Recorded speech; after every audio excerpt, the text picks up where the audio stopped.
Welcome to another week. Today we have San Francisco Prop H, a measure to reconsider neighborhood commercial districts and city permitting processes. A neighborhood commercial district is typically a commercial corridor located outside of downtown area with commercial uses on the ground floor and other uses on the upper floors. City Planning Code sets forth uses permitted in residential, commercial, or industrial zone districts. Each zoning district use may either be permitted, conditionally permitted, or not permitted. Conditionally permitted uses require extensive review and approval by the Planning Commission. So larger context, basically the city needs to give permission before people can do things on the streets or in the buildings. There's a whole history of zoning, for example, and the rationale behind the concept of zoning is that you don't want the sewage plant right next to the elementary school, for example. So this is why localities need to have rules saying, you know, this district, this few blocks here is for shopping, and this few blocks here is for living. And so that's the history and the rationale. So what we're talking about here is what should be allowed and what the process is in allowing activities in certain areas of our city. To open a new business in San Francisco, a business owner may need permits from several city agencies, such as the Department of Building Inspection for construction and stuff, or the Department of Public Health if you want to sell food. A person who applies for building permits to change the use of property in certain districts must notify neighbors of the proposed change.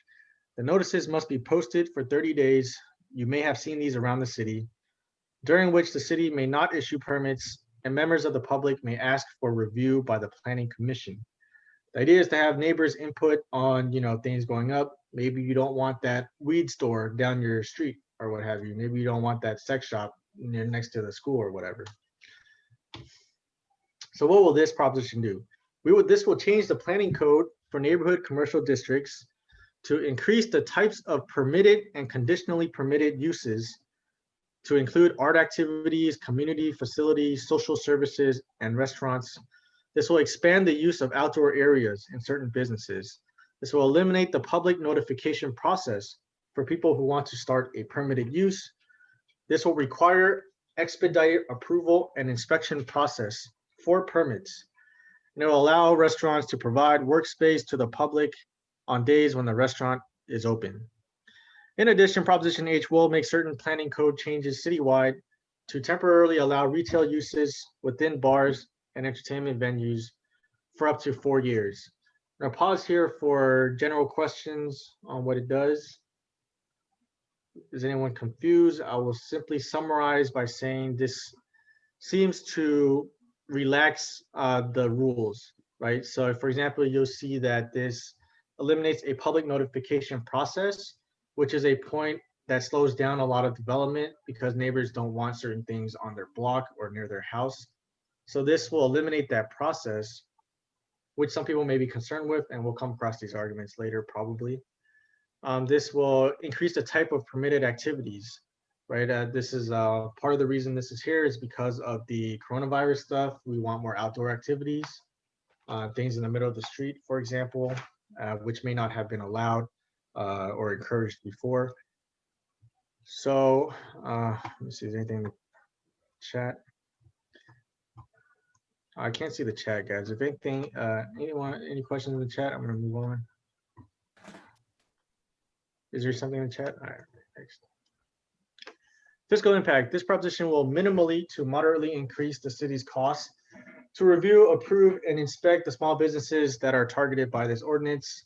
The city will also likely incur minimal to moderate increased staffing needs to permitting departments in order to develop the new coordinated process.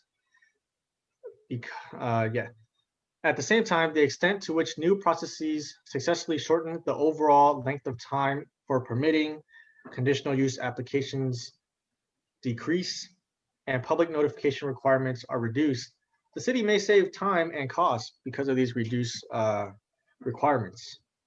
Potential loss of revenues from the waiver of subsequent fees due to the city will likely to be minimal. So apparently this waives certain fees required in the process. If the initiative is successfully implemented, any increased business activity in the city's neighborhood commercial areas may contribute minimally to the receipt of higher business taxes. So if there's more economic activity, we can expect slightly increased taxes from increased revenue from the taxes to the city. Voting yes, you will support authorizing this ordinance to amend the planning code to simplify the procedures, including increasing permissible uses, eliminating public notification processes, and require an expedited process. If you vote no, things will stay the same. The same permitted uses will continue to be such, and the same processes will occur. Pausing for questions. Anybody? Moving on. Arguments in favor of the proposition. This will encourage economic activity. This will diversify the types of permits granted and different services allowed for the spaces to be used, especially during a global pandemic. This prop pushes to support new arts to be made in the area, filling vacancies and keeping the corridor vibrant and active. This is an argument saying that more exciting things will happen outside in the streets, and that brings life and vibrancy to the city, which is pretty exciting. Yeah, I'm gonna roll through these. Argument number 2, there is a sense of urgency here. This will expedite the process of getting permits and reduce the 30-day public notification waiting period. This would allow businesses to get up and running and operational faster, especially when they are hurting. This streamlines the entire process from 1 year to 30 days. So it actually sets a hard requirement for the city to finish its process within 30 days, which is quite a big deal because I don't know if you guys have been hearing about the crazy permitting processes that businesses have to go through in San Francisco. It's it's apparently something everyone is aware of. So this will get things moving, and businesses need to be able to attain these permits in order to bring their services outdoors, because as obviously indoor stuff is discouraged. So businesses are hurting and they need this quickly. Number 3, this ties into argument number 3, this will keep businesses open. It'll allow restaurants and cafes to include workspaces, outside dining, and what have you. This will keep businesses open, which is very important. On the other side, this ordinance was not presented to the Board of Supervisors through the regular legislative process, and it was not subject to hearings at the Planning Commission or the Small Business Commission. I believe this was brought forward by the mayor, which she does have the power to do by law. So this is a concern that this doesn't go through this channel, and you might be concerned because you might say, I elected my supervisor, I wanted him or her to think about this and think about this for me before it came to me. I don't want to think about it now or what have you. So that is a kind of a a technical concern. And similarly, this shouldn't be up for a public vote. And this is an interesting argument. It says that issues of this magnitude should be decided by City Hall Board of Supervisors, not by voters. Maybe it's too complex, and we simply don't have the context to vote on it. And that's what this argument is saying. There should be input from a multitude of groups and entities rather than just one individual who thinks they know best for all. And obviously that isn't too accurate because we're all voting on this right now.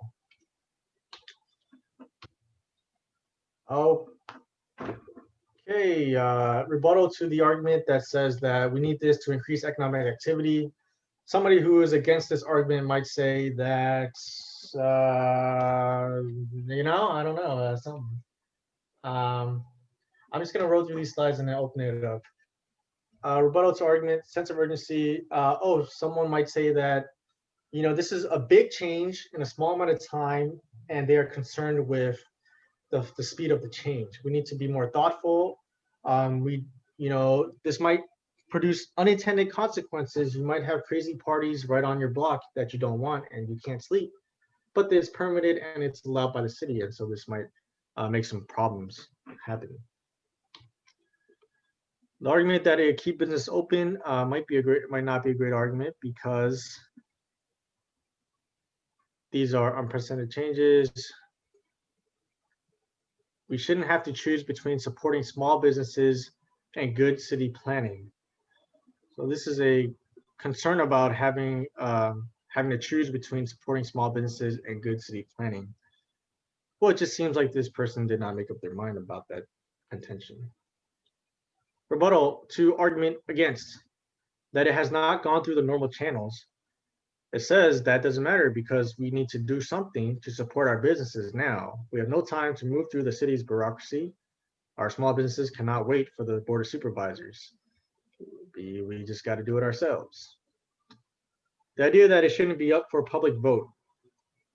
Voters supporting Prop H, we are going to take action as soon as possible. More than 300 cities, 300 of our restaurants have closed and more than 1,700 could close by the end of the year. And so, I guess this is saying that we are in the community. We are seeing our restaurants close. We should be having this conversation. We should not leave it to a few individuals. Alrighty, let us break it out. And like this. So general thoughts on this. Any questions right now? You guys remember that guy, David Pell? Yes. Apparently he's opposed of Prop H. Oh, really? That's surprising. From this website that I'm using, he's the only person that's like wrote something that opposed Prop H. For support, San Francisco Mayor London Breed, SF Council District, and like 6 of the supervisors, the state senator Scott Wiener, and like a bunch of small business commission all like support. Chamber of Commerce, even the San Francisco Republican Party supports this. Oh, for real? Yeah, because it reduces the bureaucracy needed to start businesses and what have you. Yeah. Yeah, I don't know. I mean, I was talking with my brother about Prop H, and I was like, hey, yeah, why are you voting no against Prop H? Because I voted yes for it. I already sent in my ballot, but he was like, well, I mean, some of it's good, but it also has a lot of other little things that are kind of not so good. Like, there are a lot of, it's a really long proposition, really long, complicated proposition. And the things that are good, like accelerating the permitting process, could have been done by executive order. Like the mayor could just do it if she really wanted to.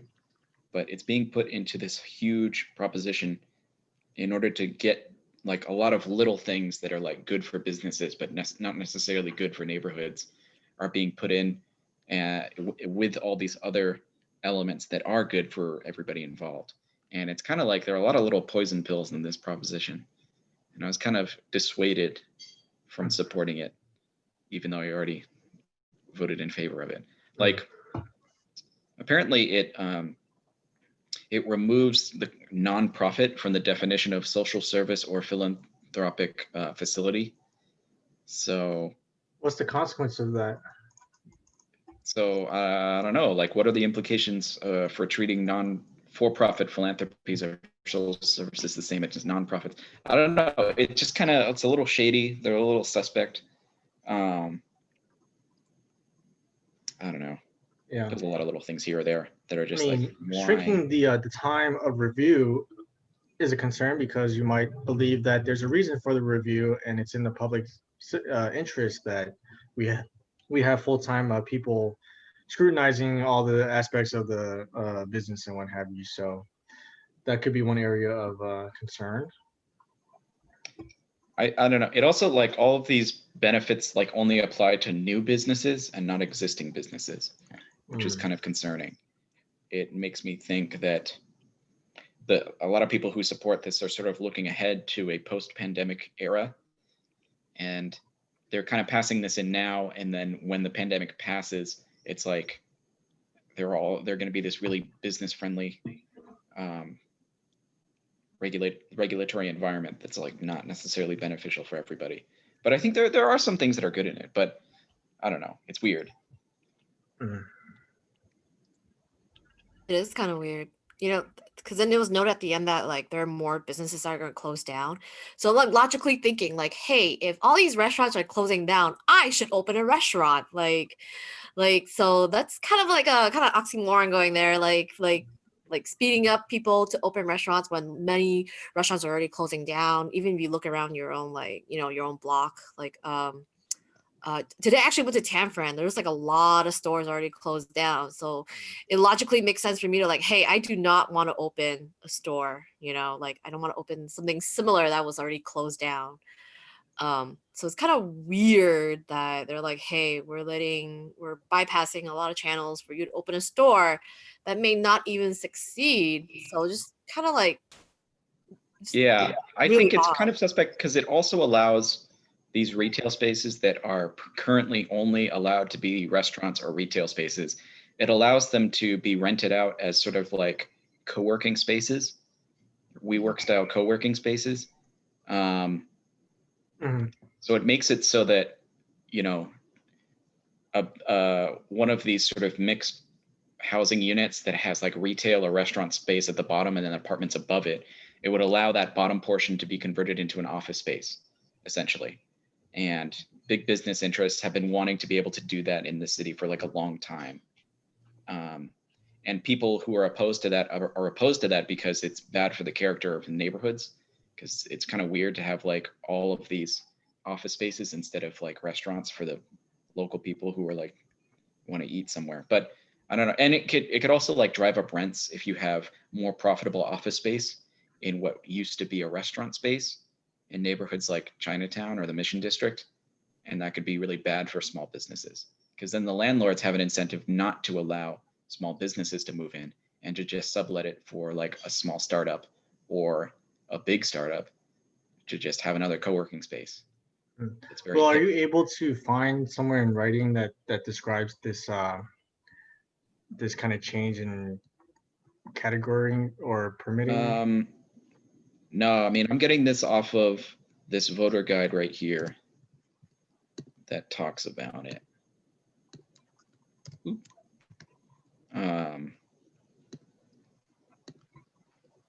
I feel like we have a lot of arguments against this proposition. And even though I'm looking at the supporters and the opposition is only this one guy. Yeah. So I don't know how I'm gonna vote on this anymore. I feel like there are a lot of good things in it. I feel like if it does pass, that would not necessarily be like a bad thing. I think afterwards we could try to like take a look at the bad things that were passed in this and then like get rid of them in the future when clearer heads prevail and there's not as much of an impetus to like try to do something. I think it's important that we do something. I just feel like what could be done for small businesses could have already been done through executive order. And I don't know why they haven't already done it, but I think it's cool to like let it be up for the voters to decide. I think that's a good thing. I think that's a vote in favor of it. Is like letting voters decide on something is always is usually like better than just having some random people, even though they're elected officials. Well, I don't know. It's weird.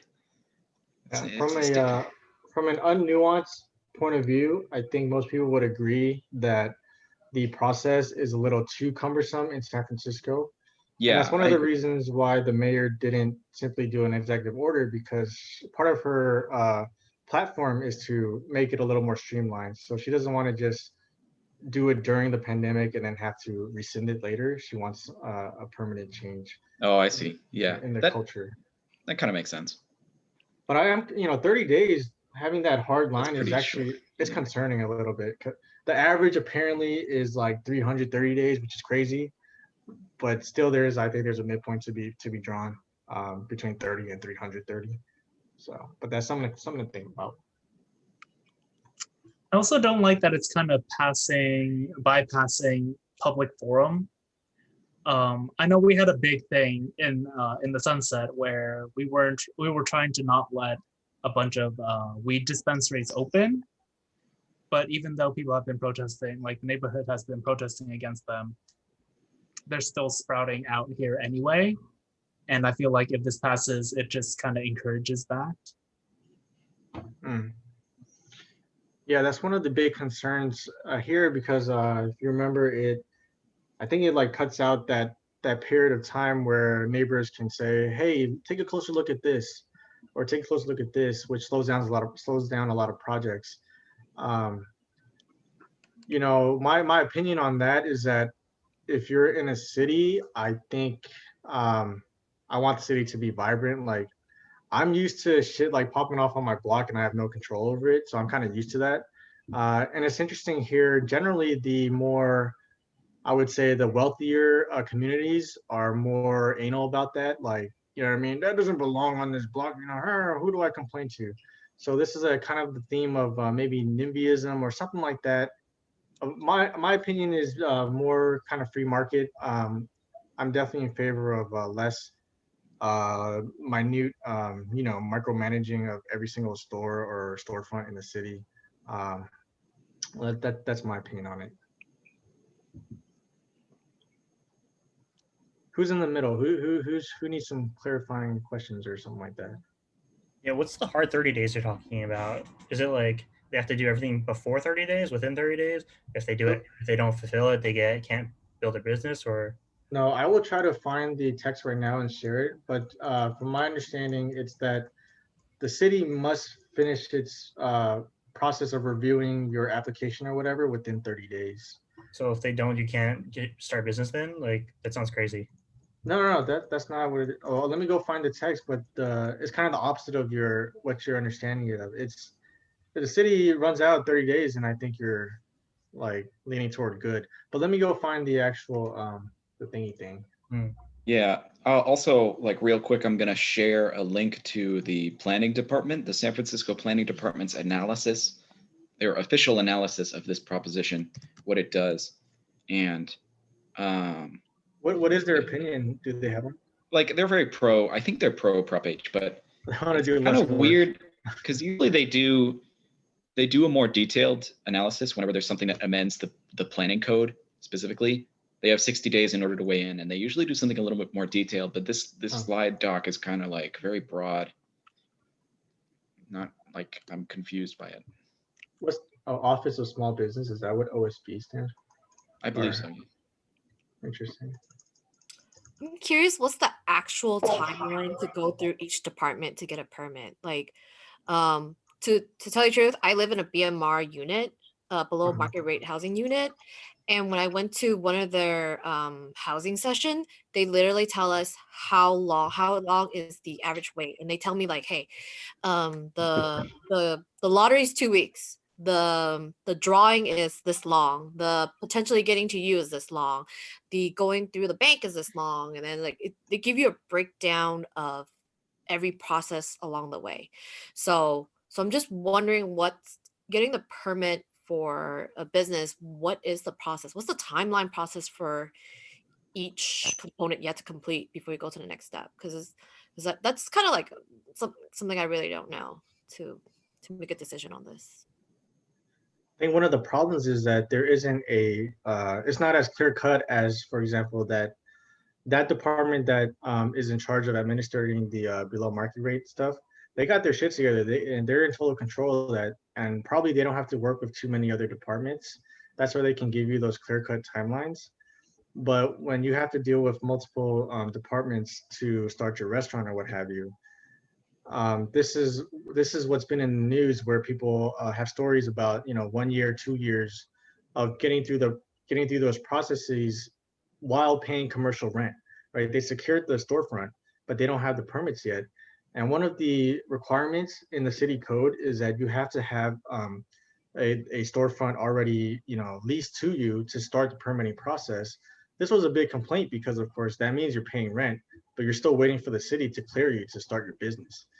And so, to answer your question, it's not that clear cut, and that's why this is for the business community. This is really encouraging to have that hard timeline so they can actually plan for their operations. I am starting to find some text here. Let me share this. I think this should be this one. Yeah, I don't know if it clarifies anything, but the 30-day requirement is a requirement not on the business. It's a requirement on the city departments responsible for processing the new business application Correct. to get that done. Can you guys see this? Yeah. Mhm. So this makes it so that city departments that are responsible for reviewing these applications, they must develop a more streamlined and coordinated process.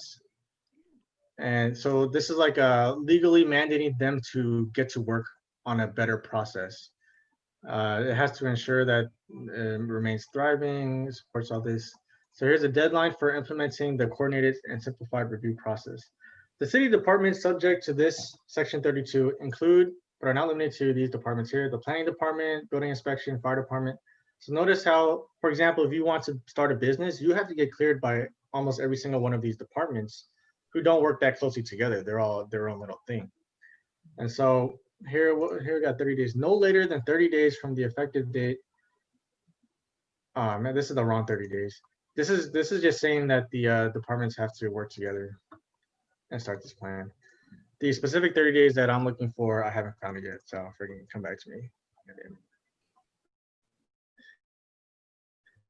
Yeah, I think a Go ahead. streamlined permitting process would be great. I do feel like 30 days is a bit rushed for all these departments to get their ducks in a row.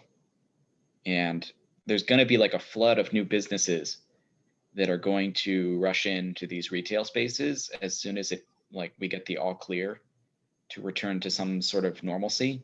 And I feel like that's going to overload the system, and things are going to fall through the cracks, I feel like, in terms of like clearing, making sure everything's safe, everything's kosher, everything's halal. I don't know if it's going to be a good thing. Yeah, I have a question about one of the things. So it says expanding their business, right? Does this apply to like prior businesses too, or is it? Yeah, I believe it should, because if you want to build some outdoor seating or something, it does apply to existing businesses. And then if they build outdoor seating, like how is that gonna affect the traffic in busy areas already? Like people that drive there, or there's no parking, or it runs up, well, just traffic in general, and I guess Exactly. things, because they would offset the cost by pushing it onto like more expensive things you pay for, right? Because that's how you're gonna make your revenue back. Wait, what is this about? Sorry, I joined late, but I can answer transportation questions. What's going on with outdoor dining or whatever? So this is to make expedite the process of getting a business permit to start a business, and it lets you skip over public or neighborhood concerns they might have, and you can just start building it once your 30 days are up, or the government approves your permit and whatever, and lets you expand out to your restaurant or whatever, so you can have more space for customers because of COVID or whatever. Yeah, James just brought up the concern of parking or something like that, because that is part of the neighbors, having a say in allowing activities on their block or what have you. And so that is an argument against this proposition. For example, But COVID's temporary, the outdoor dining stuff, right? Yeah, definitely. Yeah, so I don't know if any type of permanent changes to street that affects traffic anyway, that's a whole another study that you have to conduct. So I don't think that really applies here. But why would it stop them from keeping their expanded business? That's better for them in the long run, just worse for people outside. Why would you cut off profit if you can have more people enter your store or go to your restaurant? Because those streets are going to be converted back to normal streets once the pandemic ends. They're not. That's also public right away. The restaurants don't get to keep that. Yeah, the planning department is probably well aware of this. So if they were to approve a permit, they would probably approve and say, you're allowed to have outdoor seating until whatever November 31st. If you want to extend, you come see us again, and we have to review your application again. Now the city is implementing slow streets and stuff like that, and that's a whole movement across American cities to slow things down, close off streets to traffic and what have you, pedestrians and bikes only. But that's the long-term thing. And it is relevant to this proposition slightly. Does it answer your question, James? Yeah, I mean, I just think it's a waste of money then if, they expand it and then they have to take it away later because it costs hella money to get the wood, put it together, get the seating, get lights for them, all that sort of stuff extra cost. And if they take it away by, November 31st and if not extend it, it's just cost ineffective, I think. Well, I don't really think it's a waste of money, but to consider it more like an investment. Even though it's just temporary, you're still getting revenue from that. Because a lot of restaurants don't have indoor dining right now. So this is how they're keeping a profit. This is just something to sustain them for temporary. Yeah, so they're gonna get their indoor spaces back once it's safe and you can fit more people inside a restaurant that you own than keeping them out on the street. Like this is a completely different topic right now. No, I mean, I said like, why would they want to cut off the space to increase how many people they could have though? Does that change the formula retail? Yeah, Yeah, but so- that space is publicly owned. It's like a public road, sidewalks. Mhm. So even if they wanted to keep it, the government wouldn't let them, is what I think would happen. Yeah, and actually, like I mentioned, the overarching way some of these cities are going, there probably is going to be a case made to keep those streets shut down and keep the picnic tables and all that. And that's actually, in my opinion, desirable in certain streets. That's true. If you just look at like Market Street, right? They blocked off car traffic, vehicle traffic from there, and just allows pedestrian and bikers along. Yeah, so James, I would say, especially the organized groups such as the small business community and the Chamber of Commerce, I would not be surprised if they organize a campaign to keep those streets, closed down and open. Yeah, but before you can do all of that, this is a very long-term goal. You can't just cut off a street because it's like cutting off a network. You have to do like a full-on study, a traffic impact study before you can shut down streets. Like for markets that happen, like right now it's a different case because of COVID. Therefore, traffic patterns are completely abnormal right now. But before, like to make it permanent, there's a whole engineering study that has to go into it first. So it's not going to be quick. It's still got to take some time. Even if they want to permanently change those streets, it's just it's going to be a whole nother thing. It's not that simple. Well, that's true, Ned. Unless you can point in legislation that says that study has to happen, it could just be political. If the city elects a mayor and a board that doesn't really care much for those effects, what have you, they can make it happen. I'm pretty sure it's in a code. I'm not familiar with city, but this is just general.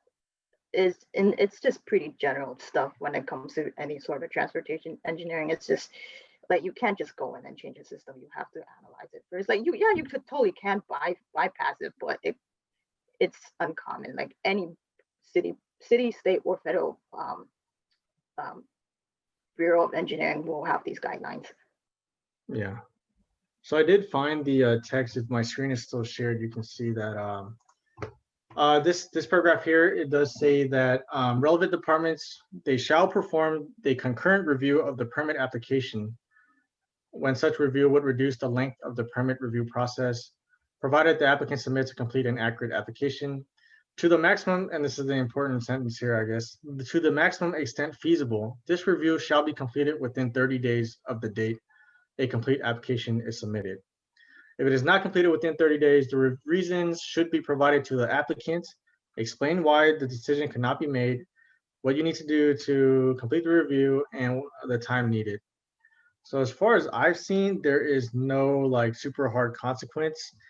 So I mean, the city could still just be like, they don't have to approve it, and you still can't open your business. But this measure does make them have to, do better about it, give you reasons how to correct it or what have you. But again, it's not like a super hard. And like if you're starting a business, you're not like, okay, if they don't do it in 30 days, I'm good, I'm just gonna do it anyways. It's still not like that. You still gotta wait for approval.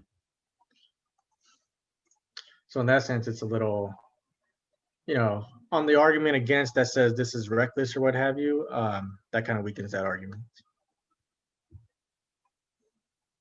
So if I'm understanding correctly, they still have to go through the same process, except that the city have to get it done within like, 30 days. Is that what I'm hearing?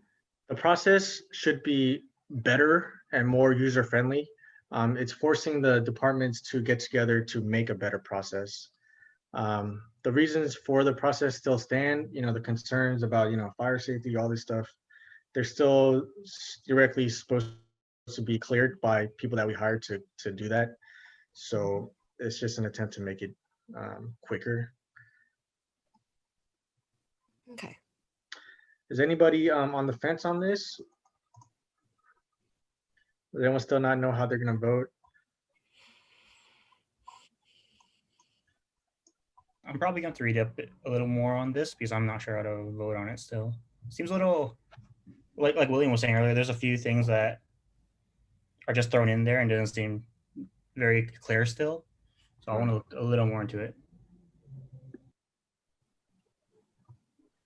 Yeah, I'm leaning towards a yes on this because I have heard that there have been, like, the permitting process is long and arduous. So it just seems kind of overdue for us to pressure the departments into coming together to simplify their permitting process so it doesn't take that long, especially since we have the internet nowadays. I feel like the government in general is just so not tech savvy that everything is slowed down by 200. So if this will force them to like come together to make a better permitting process, I think I'm for it. I mean, but there's more than just that. This to start a business though. There you need people to inspect your business after everything's said and done still. Even if you get cleared for this permit, it doesn't mean you can start a business just because you finished it. You have to get a fire inspection, a safety inspection. You have to make sure you chemical inspection. You have to make sure you have signs everywhere saying where things are. You have to clear off like circuitry board or circuit breakers. You have no space there. There's all these other things that say no to it. But it's not like this proposition is saying we're going to waive all of that. They're still going to do it. Yeah, I just feel like they're expediting it too much. Say like 30 days to get everyone to say yes or come to a decision about it is just too short. Or maybe like 60, 90 days. They still need time to find a business or find a store to say, rent it out, renovate it, get their equipment, put it in. That's not going to take 30 days. That's going to take so much longer. And they're still paying rent, even if that's what they're arguing here. If they have to pay it, if they don't want to pay it and get the business already, it's still going to be a cost they incur. So what's your position here on that? So you're simply saying that the business owners have to do things and jump through the hoops, like besides the city hoops, they gotta of course do all their setup and stuff. Yeah, what does that bring to the conversation? Because I feel like looking at the PowerPoint that William sent is lacking a lot of stuff. That it's just a lot of too little information, I think. Even though it's nice and like concise, I feel like there's a little bit more to look at. Yeah, definitely. This is the I'll send it to you if you want to read on. This is the legal text, and this is the controller's analysis of the costs and stuff. So, does anyone else want to chime in? I think I'm also voting in favor of this because I don't see it. It's not cutting off any reviews. It's just trying to get the city to act quicker, and I'm totally on board with this because it's important to go through these processes, but it definitely it should not be 300 something days. I've read some crazy articles about businesses trying to open in San Francisco, and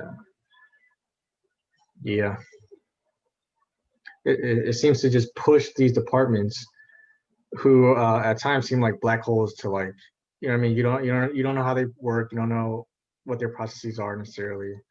And yeah, I'd be happy to see the city, get a kick in the butt, try to get things moving quicker, but still accomplish the mission.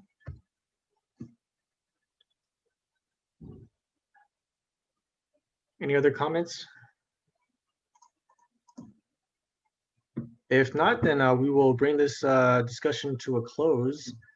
We are going to meet the same time next week to discuss 3 other propositions, which I actually don't have on the top of my head. I hope it was helpful for everyone. And, we did the most we could in 2 hours. Thanks so much, folks.